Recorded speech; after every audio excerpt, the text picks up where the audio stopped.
Hello students. स्वागत है आप सभी का वोल्कनो आईएएस के इस प्लेटफॉर्म पे। स्टूडेंट्स, अगर हम बात करें इस लेक्चर की, तो ये लेक्चर हमारा जनवरी मंथ का आर्ट एंड कल्चर का डिस्कशन लेक्चर है, जिसके अंदर हम आर्ट एंड कल्चर के जो इम्पोर्टेंट टॉपिक्स हैं जो न्यूज़ के अंदर रहे हैं उन सब के बारे में हम डिस्कस करेंगे।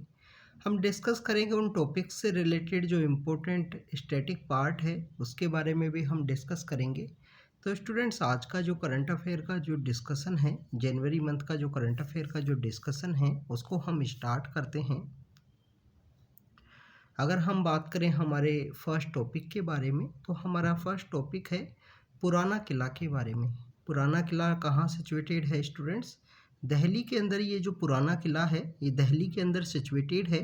और ये टॉपिक को हमने दिसंबर मंथ का जो करंट अफेयर का डिस्कशन था उसके अंदर भी हमने डिस्कस किया था, क्योंकि पुराना किला के ऊपर हमारा जो G20 की मीटिंग इंडिया के अंदर होने वाली है, उस समय में G20 का जो लोगो है वो पुराना किला के ऊपर लगाया गया था, उसको इल्यूमिनेट किया गया था। इस वजह से भी पुराना किला है वो न्यूज़ के अंदर में था। अगर हम बात करें पुराना किला अभी जनवरी के मंथ के अंदर क्यों न्यूज़ के अंदर था, तो आर्कियोलॉजिकल सर्वे ऑफ इंडिया जो एक इम्पोर्टेंट इंस्टीट्यूशन है हमारी कंट्री का, उसके द्वारा वहाँ पे जो एक्सकावेशन है उसकी एक्टिविटीज़ को दोबारा से स्टार्ट किया गया है। फिर से वहाँ पे जो खुदाई का जो काम है वो स्टार्ट हुआ है कि अगर वहाँ पे कोई भी हिस्टोरिकल रिमेन्स हैं वो मिलते हैं तो उसके रिगार्डिंग में वहाँ पे जो एक्सकावेशन की जो एक्टिविटी है वो फिर से स्टार्ट की गई है पुराना किला दिल्ली के अंदर। इससे पहले जो एक्सकावेशन की जो एक्टिविटीज़ वहाँ पे कैरी आउट की गई थी, तो वहाँ पे काफ़ी कुछ जो हिस्टोरिकल रिमेन्स हैं वो आपको देखने के लिए मिले थे, जिसके अंदर आपको 900 बिफोर क्राइस्ट के समय की काफ़ी सारे जो ग्रेवेयर है एक वहाँ पे आपको देखने के लिए मिलती है, पेंटेड ग्रेवेयर है वो पहले का जो एक्सकावेशन है उसके समय में। इसके अलावा अर्थन पोट्री है वो आपको वहाँ पे देखने के लिए मिलती है। इसके अलावा मौर्य से लेकर जो सुंगा डायनेस्टी है, कुषाण डायनेस्टी है, फिर गुप्ता और राजपूत हैं, इवन आपको दिल्ली सल्तनत और मुग़ल पीरियड के जो यहाँ पे हिस्टोरिकल रिमेन्स हैं वो पुराने समय में पहले फर्स्ट टाइम में जब वहाँ पे एक्सकावेशन की एक्टिविटी कैरी आउट की गई तो उस समय में इन सभी डायनेस्टीज़ के बारे में देखने के लिए मिला था। स्टूडेंट्स, इन डायनेस्टीज़ का जो क्रोनोलॉजिकल ऑर्डर है उसके बारे में भी आपको पता होना चाहिए। अगर आप हिस्ट्री को अच्छे से प्रिपेयर करना चाहते हो तो आपको जो क्रोनोलॉजिकल ऑर्डर है वो पता होना चाहिए। एक या दो क्वेश्चन प्रीलिम्स के पेपर के अंदर डायरेक्टली या इनडायरेक्टली इस क्रोनोलॉजिकल ऑर्डर के ऊपर बेस होता है, वो आपको डायरेक्टली या इनडायरेक्टली कहीं ना कहीं ज़रूर देखने के लिए मिलता है। इसके अलावा अगर आपका पेपर के अंदर भी नहीं पूछा जाता है तो भी आपको पता होना चाहिए, हिस्ट्री को अगर आपको अच्छे से अंडरस्टैंड करना है तो क्रोनोलॉजिकल ऑर्डर आपको ज़रूर पता होना चाहिए। आपको पता होना चाहिए कि कैसे जो मौर्यन डायनेस्टी है, मौर्यन डायनेस्टी के जो लास्ट रूलर हुआ करते थे बृहदर्थ, उनको यहाँ पे डिफीट करते हुए कैसे पुष्यमित्र सुंग हैं वो यहाँ पे पावर के अंदर आएंगे, कैसे जो ब्राह्मणिकल सोसाइटी है उनके द्वारा इनको सपोर्ट किया गया था। सुंगा डायनेस्टीज़ के द्वारा बुद्धिज़्म का जो यहाँ पे डिक्लाइन है वो आपको देखने के लिए मिलेगा।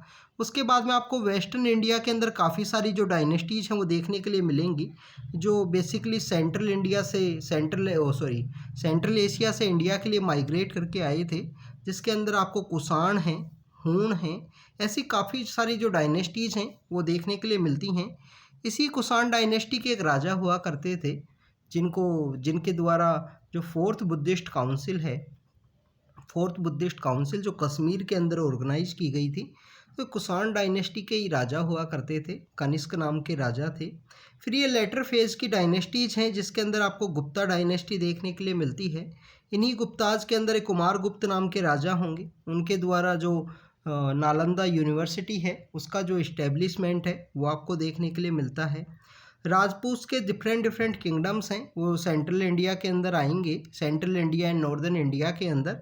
तो आप देखिए कि जो राजपूत्स के बारे में अगर हम बात करें तो आपको सोलंकी जो राजपूत हैं वो वेस्टर्न इंडिया के अंदर देखने के लिए मिलेंगे। फिर आपको परमार हैं, चौहान आपको राजस्थान के अंदर देखने के लिए मिलेंगे। और इसके अलावा जो डिफरेंट डिफरेंट टाइप के जो राजपूत हैं, डिफरेंट डिफरेंट डायनेस्टीज़ हैं जिसके अंदर तोमर भी हैं, चौहान भी हैं, परमार भी हैं, चंदेला भी हैं, सोलंकी भी हैं। इन्हीं के अंदर जो चौहान डायनेस्टी से एक रूलर हुआ करते थे पृथ्वीराज चौहान। पृथ्वीराज चौहान को यहाँ पे मोहम्मद गोरी के द्वारा डिफीट किया जाएगा और यहाँ पे जो दिल्ली सल्तनत है उसका यहाँ पे इनिशियल होगा। दिल्ली सल्तनत के समय 5 डायनेस्टी आती हैं, उसके बारे में हमने मेडिवल हिस्ट्री के अंदर अच्छे से डिस्कस किया है।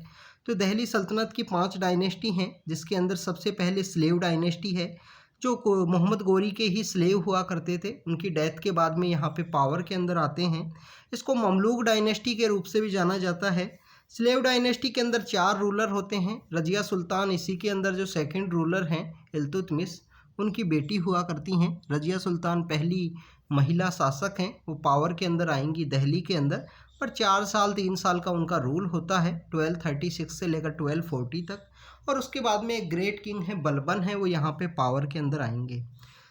इसी दिल्ली सल्तनत के अंदर जो सेकंड डायनेस्टी है वो खिलजी आएंगे, फिर आपको तुगलक्स देखने के लिए मिलेंगे, फिर आपको सैयद हैं, और लास्ट डायनेस्टी आपको लोधी डायनेस्टी देखने के लिए मिलेगी। 1526 के समय में इस लोधी डायनेस्टी के जो लास्ट रूलर हैं इब्राहिम लोधी, उनको यहाँ पे डिफीट किया जाएगा बाबर के द्वारा, और यहाँ पे जो मुग़ल रूल है वो इस्टेब्लिश होता है। इसी मुग़ल पीरियड के समय में जब बाबर का कुछ समय का जो रूल हुआ करता था, 3 से 4 साल का जो रूल है, उसके बाद में इनके बेटे हैं वो पावर के अंदर आते हैं, हुमायूं। और हुमायूं के पावर के आने के समय ही आपको एक अफ़गान रूलर हैं शेरशाह सूरी के द्वारा अटैक किया जाएगा, और हुमायूं यहाँ पे दिल्ली से अपनी जो पावर है उसको लॉस्ट करेंगे। तो उन्हीं शेरशाह सूरी के समय में, उन्हीं अफ़गान रूलर हैं जो शेरशाह सूरी, उन्हीं के समय में ये जो पुराना किला है उसको इस्टेब्लिश किया गया था। बाद में जो मुग़ल एम्परर हुमायूं हैं, जब वो वापस से अपनी जो सत्ता है उसे गेन करेंगे दिल्ली के अंदर में, और कुछ समय के लिए रहते हैं दिल्ली के अंदर, तो उसी समय में उनके द्वारा भी जो पुराना किला है उसके कंस्ट्रक्शन में उनके द्वारा जो हेल्प है वो की गई थी। तो पुराना किला की अगर हम बात करें तो शेरशाह सूरी और जो मुग़ल एम्परर हुमायूं हैं, उन दोनों के द्वारा इसका जो कंस्ट्रक्शन है वो आपको देखने के लिए मिलता है। तो ये पुराना किला के बारे में था। ये हिस्टोरिकल जो हम डिफरेंट डायनेस्टीज़ हैं उनके बारे में हमने डिस्कस किया। तो स्टूडेंट्स, अगर हम बात करें नेक्स्ट टॉपिक के बारे में, तो नेक्स्ट टॉपिक हमारा है मोन्यूमेंट ऑफ नेशनल इम्पोर्टेंस के बारे में। अभी रिसेंटली हमारी पीएम की जो इकोनॉमिक एडवाइजरी काउंसिल है, उस इकोनॉमिक एडवाइजरी काउंसिल के द्वारा एक रिपोर्ट है वो रिलीज़ की गई थी, और इसके रिगार्डिंग में जो पीएम की इकोनॉमिक एडवाइजरी काउंसिल है उसके एक मेंबर हैं विवेक देबोराय। विवेक देबोराय का एक एडिटोरियल है वो आपको देखने के लिए मिला था इंडियन एक्सप्रेस के अंदर। उनके अंदर उन्होंने जो मिसिंग मोन्यूमेंट्स हैं उनके बारे में डिस्कस किया है कि हमारे कंट्री के अंदर काफ़ी सारे मोन्यूमेंट्स हैं वो पाए जाते हैं, बट पिछले कुछ सालों के अंदर कुछ मोन्यूमेंट्स हैं उनका जो मिसिंग संख्या है, मिसिंग नंबर्स हैं, उसके बारे में उस रिपोर्ट के अंदर में बात की गई है। तो हम यहाँ पे मोन्यूमेंट ऑफ नेशनल इम्पोर्टेंस के बारे में बात करेंगे। पीएम की इकोनॉमिक एडवाइजरी काउंसिल के बारे में आप ज़रूर से रीड कीजिए, क्या ये कॉन्स्टिट्यूशनल बॉडी है या स्टैट्यूटरी बॉडी है, कितने समय के लिए अपॉइंट किया जाता है, ये आपको पता होना चाहिए। तो आप कमेंट सेक्शन के अंदर बताना पीएम की जो इकोनॉमिक एडवाइजरी काउंसिल है उसके बारे में। तो उनकी ये रिपोर्ट आई है मोन्यूमेंट ऑफ नेशनल इम्पोर्टेंस के बारे में कि अर्जेंट नीड है इनको रेशनलाइज करने की। स्टूडेंट्स, हमारे कंट्री के अंदर यूनेस्को की 40 जो हेरिटेज साइट्स हैं वो पाई जाती हैं, ये आपको पता होना चाहिए। 40 इन साइट्स के अंदर भी अगर हम कैटेगराइज करने की कोशिश करें तो 32 तो आपको जो नेचुरल साइट है वो 32 आपको जो कल्चरल साइट है वो देखने के लिए मिलती हैं। इसके अंदर फिर आपको जो 7 आपको नेचुरल साइट हैं वो आपको यहाँ पे देखने के लिए मिलती हैं, और एक हमारे यहाँ पे मिक्स कैटेगरी की जो साइट है वो पाई जाती है, और मिक्स कैटेगरी की जो साइट है वो है कंचनजंगा, जो कि सिक्किम के अंदर है। कंचनजंगा नेशनल पार्क को यहाँ पे मिक्स कैटेगरी के अंदर यूनेस्को का हेरिटेज साइट के अंदर, हेरिटेज लिस्ट के अंदर इंडिया की तरफ से ऐड किया गया है। तो इंडिया के अंदर टोटल 40 साइट्स पाई जाती हैं। हमारा एक ग्लोरियस और डाइवर्स कल्चर है, रिच हेरिटेज है, तो इसे प्रोटेक्ट करने की ज़रूरत है, इसको बचा के रखने की ज़रूरत है। अब देखिए कि हमारा जो पार्ट 4 है कॉन्स्टिट्यूशन का, इस पार्ट 4 का जो आर्टिकल 49 है, पार्ट 4 जो डीपीएसपी है, directive principle of state policy, उसका आर्टिकल 49 भी बोलता है कि हमारे स्टेट्स का यहाँ पे रिस्पॉन्सिबिलिटी है कि मोन्यूमेंट्स हैं या प्लेस ऑफ नेशनल इम्पोर्टेंस हैं, उनको प्रोटेक्ट करने की ज़रूरत है, उनको बचाने की ज़रूरत है। ये हमारे यहाँ पे आर्टिकल 49 के अंदर बात की गई है। इसके अलावा स्टूडेंट्स हमारे जो डिफरेंट डिफरेंट एक्ट्स हैं उनके अंदर भी बात की गई है कि हमारे ये मोन्यूमेंट ऑफ नेशनल इम्पोर्टेंस है, जो हिस्टोरिकल इम्पोर्टेंस की जो साइट्स हैं उनको प्रोटेक्ट करने की ज़रूरत है। सबसे पहले आपको एक इम्पोर्टेंट इंस्टीट्यूशन के बारे में पता होना चाहिए, आर्कियोलॉजिकल सर्वे ऑफ इंडिया, जो 1861 के समय में इस्टेब्लिश किया गया था। अलेक्जेंडर कनिंगम नाम के एक पर्सन हुआ करते थे, उनके द्वारा 1861 के समय में आर्कियोलॉजिकल सर्वे ऑफ इंडिया को यहाँ पे इस्टेब्लिश किया गया। मिनिस्ट्री ऑफ कल्चर के अंडर में आता है, एक इम्पोर्टेंट इंस्टीट्यूशन है। हमारे जितने भी हिस्टोरिकल साइट्स हैं उनको प्रोटेक्ट करना, उनको यहाँ पे बचा के रखना, उनको किस तरीके से रीस्टोर करना है, ये सभी एक्टिविटीज़ यहाँ पे आर्कियोलॉजिकल सर्वे ऑफ इंडिया के द्वारा कैरी आउट की जाती हैं। हमारी जितनी भी इम्पोर्टेंट आर्कियोलॉजिकल साइट्स हैं उन सभी को ये वो जो सभी साइट्स हैं वो आर्कियोलॉजिकल सर्वे ऑफ इंडिया के अंडर में ही आती हैं, तो ये भी आपको पता होना चाहिए। हमारी जो एंशिएंट साइट्स हैं, एंशिएंट मोन्यूमेंट्स हैं, उनको बचाने के लिए हमारी गवर्नमेंट के द्वारा 1958 के समय में एक कानून है वो लाया गया था। कानून बेसिकली ये था कि ancient monument and archaeological sites remains act है 1958 का। तो ancient monument and archaeological sites remains act 1958 का ये जो एक्ट है, इस एक्ट के अंदर इंडिया की जो हिस्टोरिकल एंड आर्कियोलॉजिकल साइट्स हैं उनको प्रिजर्व करने की बात की गई है, उनको बचा के रखने की बात की गई है। 2010 के समय में AMASR जो एक्ट है, ancient monument and archaeological sites remains act 2010 के समय में इसको अमेंड किया गया और उसके अंदर जो नेशनल इम्पोर्टेंस की साइट्स को जो डिक्लेयर करने की जो बात है वो वहाँ पे की गई है। अब यहाँ पे दो कैटेगरी के अंदर इन साइट्स को यहाँ पे डेजिग्नेट किया जाता है। तो इनको बेसिकली जो सेक्शन 3 है ancient monument and archaeological sites remains act का, या section 126 of state reorganisation act, वो नेशनल इम्पोर्टेंट की जो साइट्स है उनको डीम करता है, उनको यहाँ पे डेजिग्नेट करता है। इसी एक्ट का सेक्शन 4 के थ्रू सेंट्रल गवर्नमेंट के द्वारा अगर किसी site monument of national importance के रूप में डिक्लेयर किया जाता है, नेशनल इम्पोर्टेंस के रूप में डिक्लेयर किया जाता है, तो उनका जो डिक्लेरेशन है वो सेक्शन 4 के अंदर ancient monuments and archaeological sites remains act 1958 के अंडर में देखने के लिए मिलता है। इसी एक्ट के थ्रू हमारी जो साइट्स हैं उनको यहाँ पे प्रोटेक्ट करने के लिए किसी भी एक साइट के 100 मीटर का जो रेडियस का एरिया है उसका वहाँ पे कैसी भी जो कंस्ट्रक्शन की एक्टिविटी हैं उनको प्रोहिबिट किया गया है, उनको यहाँ पे बिल्कुल मना किया गया है कि वो कंस्ट्रक्शन की एक्टिविटी नहीं कैरी आउट की जा सके। फिर 200 मीटर का जो एरिया है उसके अंदर रेगुलेट किया गया है, एक बफर जोन है वो 200 के एरिया के अंदर क्रिएट किया गया है। तो इस तरीके से हमारे जो ancient monument and archaeological sites हैं उनको यहाँ पे प्रोटेक्ट करने की ज़रूरत है कि वहाँ पे इन्वायरमेंटल डैमेज ना हो, उनको प्रोटेक्ट किया जा सके, उनको सिक्योर किया जा सके। इस तरीके से जो कंस्ट्रक्शन की एक्टिविटी हैं वो भी यहाँ पे रेगुलेट की गई हैं और प्रोहिबिट की गई हैं 100 मीटर के एरिया के अंदर में। अभी रिसेंटली हमारी गवर्नमेंट के द्वारा काफ़ी सारे ऐसे जो मिशंस हैं, काफ़ी सारी ऐसी जो स्कीम हैं वो चलाई गई हैं। जैसे अडोप्ट ए हेरिटेज नाम की एक स्कीम हुआ करती है, जिसके अंदर हमारे जो हेरिटेज साइट्स हैं उनको मोर पार्टिसिपेटिव वे के अंदर प्रोटेक्ट करने की बात की गई है। जो हमारे कंपनीज़ हैं, जो हमारी कॉरपोरेट ऑर्गेनाइजेशंस हैं, उनको भी अलाउ किया गया है कि आप अपना कोई हेरिटेज है उसे अडॉप्ट कर सकते हो यहाँ पे। तो adopt a heritage ministry of culture and ministry of tourism का एक कोऑपरेशन हमको देखने के लिए मिलता है। इसके अलावा अगर हम ancient monuments and archaeological sites के बारे में बात करें, जो हमारी मोन्यूमेंट ऑफ नेशनल इम्पोर्टेंस की ये साइट्स हैं, इनके बारे में अगर हम बात करें तो ये आपको इनका जो प्रेजेंस है वो आपको काफ़ी स्क्यूड वे में देखने के लिए मिलता है, क्योंकि आपको दिल्ली के अंदर जो ancient monument and archaeological sites है उनकी जो संख्या है वो आपको ज़्यादा देखने के लिए मिलेगी। बट अगर हम बात करें जो सदर्न इंडिया की कुछ जगह हैं, जैसे तेलंगाना है, तेलंगाना के अंदर ओनली 80 ऐसी मोन्यूमेंट ऑफ नेशनल इम्पोर्टेंट की जो साइट हैं वो आपको देखने के लिए मिलती हैं।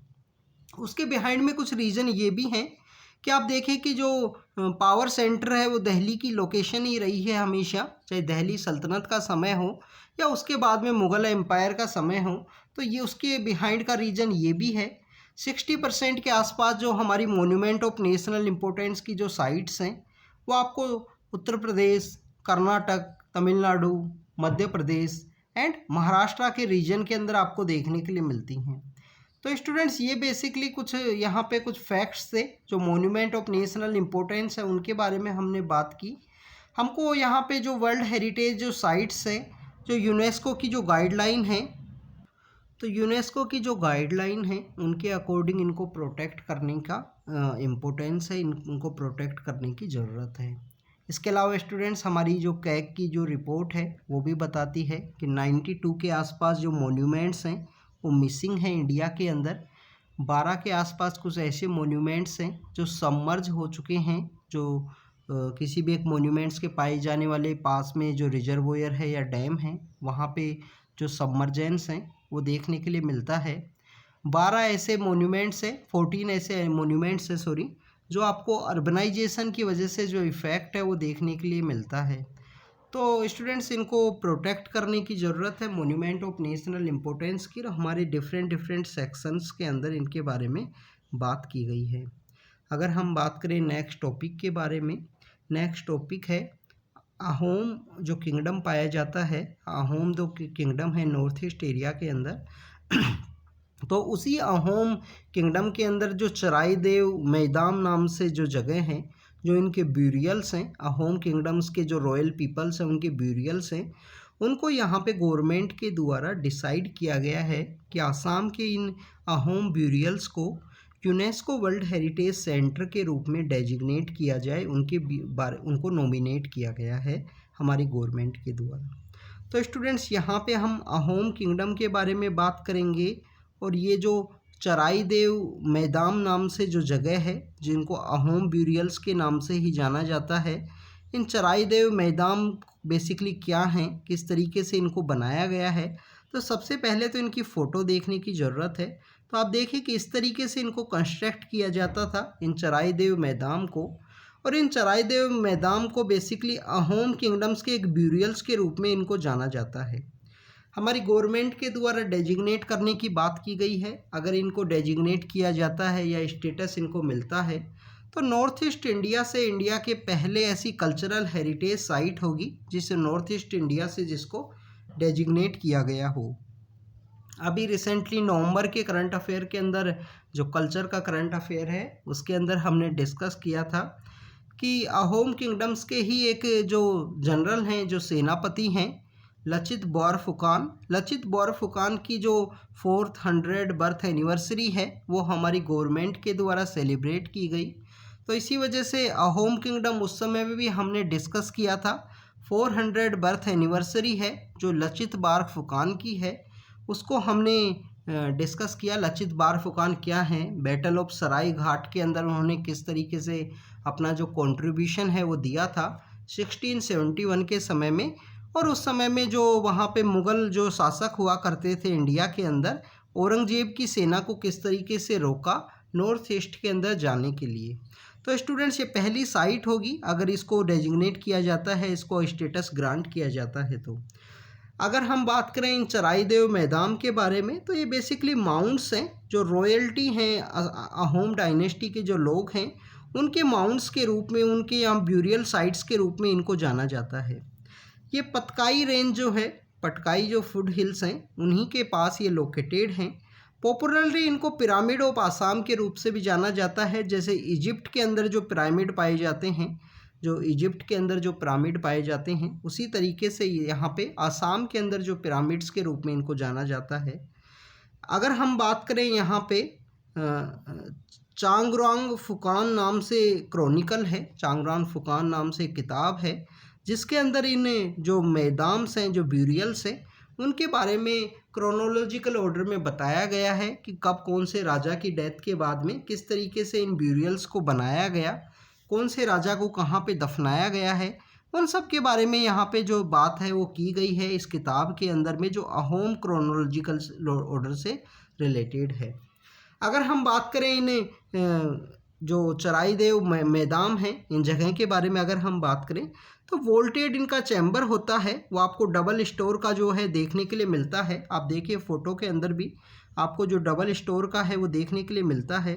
इसके अलावा हेमिस्फीयर मड के अराउंड जो माउंट है वो बना होता है। वुड यहाँ पे एक प्राइमरी मटेरियल के रूप में यूज किया जाता है। वुड को यहाँ पे एक प्राइमरी जो मटेरियल है उसके रूप में यूज किया जाता है इन माउंट्स को बनाने के लिए, ये आपको पता होना चाहिए। तो यहाँ पे इसके अलावा जो ब्रिक है वो भी यूज की जाती है इसके अंदर में। सेंट्रल जो एरिया होता है वो एक रेज प्लेटफॉर्म के रूप में यहाँ पे आपको देखने के लिए मिलेगा कि सेंटर का जो एरिया है एक उभरा हुआ एरिया होता है, और वहीं पे जो बॉडी है वो रखी जाती थी जो अहोम किंगडम से बिलोंग करने वाले जो पर्सन्स हैं उनकी। 18th सेंचुरी के बाद में आपको देखने के लिए मिलता है कि इन ब्यूरियल्स की जो संख्या है वो डिक्लाइन होती है। इन ब्यूरियल्स का जो नंबर्स हैं वो आपको डिक्लाइनिंग फेज के अंदर देखने के लिए मिलते हैं।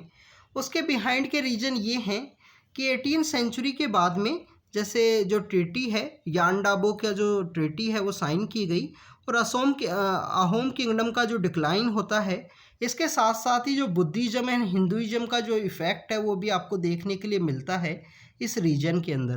तो इस वजह से 18th सेंचुरी के बाद में यहाँ इस एरिया के अंदर इन जो ब्यूरियल्स हैं उनका जो नंबर्स हैं वो डिक्लाइन हुए हैं। तो आसाम के ब्यूरियल्स के रूप में या आसाम के जो पिरामिड हैं उनके रूप में इनको जानते हैं। वुड को एक प्राइमरी मटेरियल के रूप में यहाँ पे यूज किया जाता था, और ये बेसिकली जो एरियाज़ हैं वो यहाँ पे जो रॉयल किंग्स हैं उनको यहाँ पे याद रखने के रिगार्डिंग में इनको बनाया जाता था उस समय में। अगर हम बात करें अहोम किंगडम के बारे में स्टूडेंट्स, तो अहोम किंगडम बेसिकली 1228 के समय में इनके एक राजा हुआ करते थे जो म्यांमार से माइग्रेट करके इंडिया में आए थे। ये पटकाई जो रेंज है इसको क्रॉस किया था उन्होंने। इन राजा को कहा जाता है छोलुंग सुकफा, सोलुंग सुकफा नाम से इनको कहा जाता है। तो हो सकता है कि मेरे द्वारा जो नेम प्रोनाउंस किया गया है वो करेक्ट ना हो, तो स्टूडेंट्स अगर आप इसको एक बार गूगल ज़रूर करना। सोलुंग सुकफा नाम से इनको प्रोनाउंस किया जाता है, वो अहोम किंगडम के फाउंडर हैं 1228 के समय में। ये यहाँ पे जो प्रिंस हैं इनको बेसिकली हेवन से जो किंगडम है, हेवन का जो ऑर्डर है, जो स्वर्ग का जो ऑर्डर है उसके रूप में भी माना गया है। अहोम किंगडम के अंदर जो राजा हैं उनको स्वर्ग गादेव के नाम से भी जाना जाता है। अहोम किंगडम के अंदर जो राजा पाए जाते थे उनको। इसके अलावा स्टूडेंट्स अगर हम बात करें अहोम किंगडम की जो एक कैपिटल है चराई देव उनकी कैपिटल हुआ करती थी, जहाँ पे ये आपको ब्यूरियल्स हैं जो मैदाम हैं या मोइदाम हैं वो आपको देखने के लिए मिलते हैं। तो पटकाई माउंटेन रेंज को क्रॉस करके ये आने वाले छोलुंग सुकफा या फाउंडर हैं अहोम किंगडम के। चराई देव इनकी कैपिटल है जिसका मीनिंग है एक ड्रेजिलिंग सिटी है। ये ईस्ट ऑफ गुवाहाटी के अंदर आपको देखने के लिए मिलती है। राजा की एक काउंसिल हुआ करती थी जिसे पत्रा मंत्रीज कहा जाता था। सोसाइटी को ये डिवाइड किया करते थे डिफरेंट सेक्टर्स में, जिनको खेल्स के रूप से जाना जाता था। सोसाइटी को जो डिवाइड किया जाता था अहोम किंगडम के अंदर, उनको खेल्स के रूप में जाना जाता था या क्लैंस के रूप में भी जाना जाता था। इनके द्वारा आपको जो लेटर फेज में हिंदुइज्म को भी प्रमोट करते हुए दिखाई देता है। अहोम किंगडम के अंदर काफ़ी सारे जो टेम्पल हैं और जो लैंड हैं वो ब्राह्मण्स को यहाँ पे ग्रांट में दी गई थी। सोसाइटी की अगर हम बात करें जो पैक सिस्टम है या पाइक सिस्टम है, उसके रूप में जो सोसाइटी है वो डिवाइड थी। सोसाइटी के अंदर आपको जो फोर्स लेबर है वो देखने के लिए मिलती है, जो पैक सिस्टम के अंदर या पाइक सिस्टम के अंदर आपको देखने के लिए मिलती है। बोर फुकान इनके मिलिट्री हेड हुआ करते थे, जिसके अंदर आपको लचित बार फुकान हैं वो आपको देखने के लिए मिलते हैं। लचित बार फुकान के समय आपको देखने के लिए मिलता है कि इनका जो गोरिल्ला वॉरफेयर की जो टेक्निक्स है वो काफ़ी अच्छी हुआ करती थी। 1662 के समय औरंगजेब की जो सेना है उसके द्वारा नॉर्थ ईस्ट के अंदर पहली बार जो एग्रेशन है वो देखने के लिए मिलता है। औरंगजेब की सेना के द्वारा जो गुवाहाटी है उसे कैप्चर किया गया। उसके बाद में एक लड़ाई है वो लड़ी जाती है ब्रह्मपुत्र नदी के किनारे पे, जिसे बैटल ऑफ सराय घाट के रूप से जानते हैं 1671 के समय में। और उसके अंदर जो मुग़ल जो यहाँ पे सेना हुआ करती थी उसकी यहाँ पे डिफीट होती है और लचित बारफुकान अपनी गोरिल्ला वॉरफेयर टेक्निक की वजह से यहाँ पे जो जीत है वो अर्जित करते हैं। उसके बाद में आपको देखने के लिए मिलेगा कि जो मुग़ल डायनेस्टीज है या मुग़ल रूलर्स हैं उनके द्वारा कभी भी नॉर्थ ईस्ट के अंदर अटैक है वो नहीं किया गया। औरंगजेब वैसे भी सबसे लास्ट एक ग्रेट रूलर हुआ करते थे। उसके बाद में कंटिन्यू डिक्लाइनिंग फेज में आती है मुग़ल डायनेस्टी भी। 1826 के समय में ब्रिटिश लोगों के द्वारा वहाँ पे एक ट्रीटी है वो साइन की जाती है, ट्रीटी ऑफ यानडाबो। ट्रीटी ऑफ यानडाबो के बाद में अहोम किंगडम है वो एक एंड के रूप में ख़त्म होता है और आसाम को यहाँ पे दो हिस्सों के अंदर डिवाइड है वो कर दिया जाता है। तो अहोम किंगडम का इस तरीके से जो डिक्लाइन है वो आपको देखने के लिए मिलता है। बारफुकान इनके मिलिट्री हेड हुआ करते थे, जिसमें लचित बारफुकान एक काफ़ी फेमस हैं। लैंडलॉर्ड्स भी पाए जाते थे इस अहोम किंगडम्स के अंदर में, जिनको भूयांस के नाम से जाना जाता है। बोरबारुआज basically military and judicial head हुआ करते थे इसी अहोम किंगडम के अंदर में।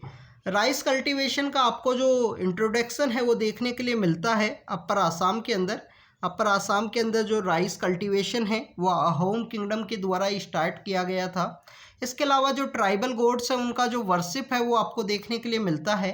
गोरिल्ला वॉरफेयर के लिए जाने जाते थे, जो गोरिल्ला वॉरफेयर की जो टेक्निक्स है उसके लिए जाने जाते थे। राइस कल्टीवेशन को स्टार्ट किया गया है इनके द्वारा। तो ये कुछ यहाँ पे अचीवमेंट हैं अहोम किंगडम के। नेक्स्ट अगर हम बात करें, नेक्स्ट टॉपिक है नालंदा महाविहारा के बारे में। नालंदा महाविहारा के अंदर बेसिकली स्टूडेंट्स अगर हम बात करें तो वाइट स्तूपा है वो अभी देखने के लिए मिला है। 1200 साल पुराना एक वाइट स्तूपा है। ये बेसिकली स्तुति करने के लिए छोटे छोटे स्तूपाज हैं वो यूज किए जाते थे। तो ये आपको यहाँ पे नालंदा महाविहारा के पास है वो पाया गया है। स्तूपा की अगर हम बात करें, स्तूपा एक माउंट लाइक ब्यूरियल स्ट्रक्चर होते हैं जहाँ पे जो बुद्धिस्ट रेलिक्स है वो आपको देखने के लिए मिलती हैं। और मॉन्क्स के द्वारा ये एक सेक्रेड प्लेस होते हैं, इसके वो राउंड राउंड उसके सर्कल में उसके घूमते हैं। यहाँ पे स्तूपा के डिफरेंट जो सेक्शंस है वो आपको देखने के लिए मिलता है। हेमिस्फेरिकल माउंड होती है जिसको अंडा शेप डोम के रूप में भी जाना जाता है। रेलिंग्स आपको देखने के लिए मिलती हैं जिनको हर्मिका के नाम से जानते हैं। डेकोरेटेड गेटवे हैं, तोरणस हैं, वो आपको यहाँ पे मिलते हैं। जैसे सांची का स्तूपा है, सांची का के स्तूपा के अंदर जो तोरण है वो किसके द्वारा बनाए गए थे ये आप कमेंट सेक्शन के अंदर बताना। एक काफ़ी इंपॉर्टेंट डायनेस्टी है उसके रूलर हैं आफ्टर द मौर्यन डायनेस्टी के बाद में जो डायनेस्टी पावर के अंदर आती है। सर्कुलर टेरेस होता है, मेदी होती है, उसके राउंड राउंड वो सर्कल करते हैं। ये बुद्ध के कुछ नियम थे, बुद्ध के जो ब्यूरियल्स हैं जैसे सांची स्तूपा में आपको देखने के लिए मिलते हैं। वैसे ही यहाँ पे डिफरेंट स्तूपा हैं, जैसे चौखंडी स्तूपा भी है एक, जो मुग़ल डायनेस्टी के समय में काफ़ी न्यूज़ के अंदर रहता है, उनसे एसोसिएटेड है। तो ऐसे काफ़ी सारे स्तूपा हैं। नालंदा महाविहारा की अगर हम बात करें, ये ना एक स्तूपा के साथ ही यहाँ पे ये एक स्कॉलरी बेसिकली एक यूनिवर्सिटी हुआ करती थी। पुराने समय में स्कूल एजुकेशन का एक सेंटर हुआ करता था नालंदा इंस्टीट्यूशन। यूनेस्को का वर्ल्ड हेरिटेज साइट भी है। 3rd सेंचुरी BC से लेकर 13th सेंचुरी CE तक का जो समय है उसके अंदर इसकी जो इम्पोर्टेंस है वो आपको देखने के लिए मिलती है। गौतम बुद्ध हैं, महावीर हैं, और इसके अलावा काफ़ी सारे जो इम्पोर्टेंट स्कॉलर्स हैं जिसमें नालंदा यूनिवर्सिटी एसोसिएटेड हैं, जिसमें धर्मपाल हैं जो पाला डायनेस्टी से बिलोंग करते हैं, दिग्नागा हैं, जैनामित्रा हैं, नागार्जुना हैं। नागार्जुना के द्वारा फिर बाद में जो तेलंगाना का जो रीजन है वहाँ पे अपनी जो यूनिवर्सिटी है वो इनके द्वारा स्टार्ट की गई थी। इवन हमारे जो ट्रैवलर्स हैं हीन श्यांग हैं, हीन श्यांग यहाँ पे विजिट किए थे उस समय में। आप देखिए कि जो डिफरेंट डायनेस्टी हैं वो भी इस नालंदा यूनिवर्सिटी से एसोसिएटेड हैं। गुप्ता डायनेस्टी है जिसमें कुमार गुप्त के द्वारा ये नालंदा यूनिवर्सिटी स्टार्ट की गई। हर्षा है, हर्षवर्धन के द्वारा भी इस डायनेस्टी के समय अपना जो इम्पोर्टेंस है वो देखने के लिए मिलती है। और बाद में जो धर्मपाल नाम के जो राजा आते हैं पाला डायनेस्टी के अंदर जो बंगाल से रूल किया करते थे, तो उस डायनेस्टी के समय यहाँ पे रिवाइवल देखने के लिए मिलता है और ये इसी के पास में एक विक्रमशिला यूनिवर्सिटी है वो इस्टेब्लिश की जाती है। जब यहाँ पे मोहम्मद गोरी यहाँ पे आते हैं, मोहम्मद गोरी के बाद में मोहम्मद गोरी के एक 2 स्लेव हुआ करते थे। एक स्लेव है कुतुबुद्दीन ऐबक और दूसरे हैं यहाँ पे बख्तियार काकी। तो बेसिकली जो दूसरे स्लेव हैं जो यहाँ पे उनके द्वारा इसको नालंदा यूनिवर्सिटी को डिस्ट्रॉय किया जाता है। जो सेकंड स्लेव हैं मोहम्मद गोरी के, वो ईस्टर्न इंडिया के अंदर काफ़ी सारे जो मोन्यूमेंट्स हैं उनके द्वारा डिस्ट्रॉय किए जाते हैं। मोहम्मद गोरी के इन स्लेव्स के द्वारा काफ़ी सारे जो टेम्पल्स हैं, जिसमें जैन टेम्पल है, इवन आपको जो लाल कोट का जो एरिया है जहाँ पे प्रेजेंट समय में जो कुतुब मीनार और ये कॉम्प्लेक्स जो सिचुएटेड है, ये जो हमारे तोमर राजपूत हुआ करते थे उनके समय की वहाँ पे जो राजधानी है वो पाई जाती है। तो उन सबको भी डिस्ट्रॉय करके वहाँ पे जो अलग अलग मोन्यूमेंट्स हैं वो बनाए गए हैं। इसके अलावा स्टूडेंट्स अगर हम बात करें नेक्स्ट टॉपिक की, नेक्स्ट टॉपिक है हमारे ऑनरेबल पीएम के द्वारा उनके द्वारा जो मन की बात प्रोग्राम है उसके अंदर काफ़ी सारे ऐसे हिस्टोरिकल इंस्टीट्यूशंस हैं उनको मेंशन किया गया है ऑनरेबल पीएम के द्वारा, जिसके अंदर चोला डायनेस्टी के समय पाए जाने वाला एक मोन्यूमेंट है। चोला डायनेस्टी के समय पाए जाने वाले मोन्यूमेंट है उसको इन्होंने मेंशन किया है कि कैसे वहाँ पे पुराने समय में हमारे जो डिफरेंट इंस्टीट्यूशंस के अंदर जो डेमोक्रेसी है, जो लोगों का जो यहाँ पे रूल है, उसका इम्पोर्टेंस आपको देखने के लिए मिलता है। तो ये यहाँ पे एक इंस्क्रिप्शन की बात की गई है, जो यहाँ पे परंतका जो चोला रूलर हैं उनके समय का ये इंस्क्रिप्शन है वो आपको देखने के लिए मिलता है। इस इंस्क्रिप्शन के अंदर एंशंट चोला विलेज के बारे में बात की गई है। चतुर्वेदी मंगलम टाइप का जो विलेज है, जो विलेज को जाना जाता था उस समय में, जो चेन्नई के पास सिचुएटेड है, वहाँ पे बात की गई है कि चोला डायनेस्टी के समय किस तरीके से जो सेल्फ गवर्नमेंट हुआ करती थी, जो सभा हुआ करती थी या महासभा हुआ करती थी, जिनको विलेज की एक जनरल असेंबली के रूप में जाना जाता है। तो इन सभा और महासभा के अंदर आपको देखने के लिए मिलता है कि अगर आपकी ज़मीन है तो आप वहाँ पे अपना जो घर है वो बना सकते हो। इसके अलावा वहाँ पे मंत्र ब्रह्मणा का जो कॉन्सेप्ट है वो भी देखने के लिए मिलता है। इलेक्टेड रिप्रेजेंटेटिव का जो कॉन्सेप्ट है, वोटिंग राइट्स है, कंडक्ट ऑफ इलेक्टेड जो रिप्रेजेंटेटिव है उसका कंडक्ट किस तरीके से होना चाहिए, ये इस इंस्क्रिप्शन के अंदर जो बात है वो की गई है, जो चोला डायनेस्टी से बिलोंग करता है। सेकंड, यहाँ पे ऑनरेबल पीएम के द्वारा जो अनुभव मंटापा हैं, जो अनुभव मंटापा लॉर्ड भासवना हैं उनके द्वारा इस्टेब्लिश किया गया था, जो लिंगायत समुदाय के फाउंडर हैं लॉर्ड भासवना। तो भासवना के द्वारा यहाँ पे अनुभव मंटापा है उसके बारे में बात की हमारे ऑनरेबल पीएम सर ने, कि कैसे अनुभव मंटापा के समय में ये एक अर्लीस्ट पार्लियामेंट का जो फॉर्म के रूप में उसको रिकॉग्नाइज किया गया है। प्रभुदेवा नाम के जो मुख्य योगी हैं वो वहाँ पे प्रेसिडेंट हुआ करते थे। लॉर्ड भासवना वहाँ पे पीएम के रूप में एक्ट किया करते थे। तो उनके इन पार्लियामेंट्री डेमोक्रेसी है उसके बारे में बात की है हमारे ऑनरेबल पीएम सर ने। इसके अलावा जो काकातिया डायनेस्टी है, वही डायनेस्टी जिसके अंदर रानी रुद्रमा देवी बिलोंग किया करते थे, और उस डायनेस्टी के काफ़ी सारे जो इम्पोर्टेंट जो टेम्पल्स हैं उनको भी डेजिग्नेट किया गया है अभी रिसेंटली हमारी गवर्नमेंट के द्वारा यूनेस्को हेरिटेज साइट के रूप में। तो कौन सा ऐसा मोन्यूमेंट है जिसको यहाँ पे डेजिग्नेट किया गया है जो काकतिया डायनेस्टी से बिलोंग करता है? काकतिया डायनेस्टी के उस मोन्यूमेंट के बारे में आप कमेंट सेक्शन के अंदर बताना। काकतिया डायनेस्टी के बारे में अगर हम उस मोन्यूमेंट की बात करें तो उस मोन्यूमेंट का इम्पोर्टेंस ये है कि पहली बार कोई बनाने वाले के नाम पे उस मोन्यूमेंट का जो नाम है वो रखा गया है, ना कि किसी डाइटी की वजह से। काकतियाज के अगर हम बात करें रूल की, तो 12 सेंचुरी से लेकर जो 14 सेंचुरी का जो समय है, प्रेजेंट समय में जो आंध्र प्रदेश एंड तेलंगाना का जो रीजन है उसके अंदर ये रूल किया करते थे। वारंगल इनकी कैपिटल हुआ करती थी। रानी रुद्रमा देवी इसी काकतिया डायनेस्टी से बिलोंग करती हैं, उनके द्वारा भी रूल किया गया है। तो काकतिया डायनेस्टी के समय में आपको जो लोकल सेल्फ गवर्नमेंट है उसका जो कॉन्सेप्ट है वो देखने के लिए मिलता है। इलेक्टेड कमेटी मिलती है विलेज के अंदर, जिसके द्वारा वहाँ पे इरिगेशन है, कैनाल है, टैंक है, रिजर्वोयर है, उसको किस तरीके से यूज़ करना है उसकी बात की गई है। तो ये हमारे कुछ एंशिएंट समय में कुछ हमारे जो डेमोक्रेसी के जो इंस्टीट्यूशंस हैं उनके बारे में ऑनरेबल पीएम सर ने अपने मन की बात प्रोग्राम के अंदर मेंशन किया था। स्टूडेंट्स, हम इसके अलावा बात करें तो नेक्स्ट टॉपिक है कि 14 जो जनवरी का जो समय है उस समय में काफ़ी सारे हार्वेस्ट के जो फेस्टिवल्स है वो मनाए जाते हैं हमारे कंट्री के अंदर, क्योंकि हमारा जो सन है वो नॉर्दर्न अपना जो डायरेक्शन है वो चेंज करता है। तो उन फेस्टिवल्स के बारे में हम बात करेंगे यहाँ पे। मकर संक्रांति आपको नॉर्दर्न इंडिया के अंदर देखने के लिए मिलती है, क्योंकि हमारे सन के नॉर्थवर्ड मूवमेंट की वजह से यहाँ पे जो मकर संक्रांति है, सन यहाँ पे जो मकर है, जो कैप्रिकॉर्न है, उसके अंदर ट्रांजिट करता है, उसके अंदर प्रवेश करता है। इसके अलावा आप इसका डायरेक्शन के रूप में भी देख सकते हो कि 14 जो बेसिकली जनवरी का जो समय है, उसके बाद में सन का जो मूवमेंट है वो नॉर्थवर्ड आपको देखने के लिए मिलेगा। अगर ये जो डायरेक्शन है, अगर सन के राइज की अगर हम बात करें, सन का राइज ईस्ट से होता है, तो आपको इक्विनॉक्स के समय कम्प्लीटली ईस्ट डायरेक्शन के अंदर देखने के लिए मिलेगा सन का जो राइज है। जब जैसे जैसे विंटर का समय आएगा, जो आपको जो इसका जो डायरेक्शन है वो सदर्न के साइड आपको देखने के लिए मिलेगा।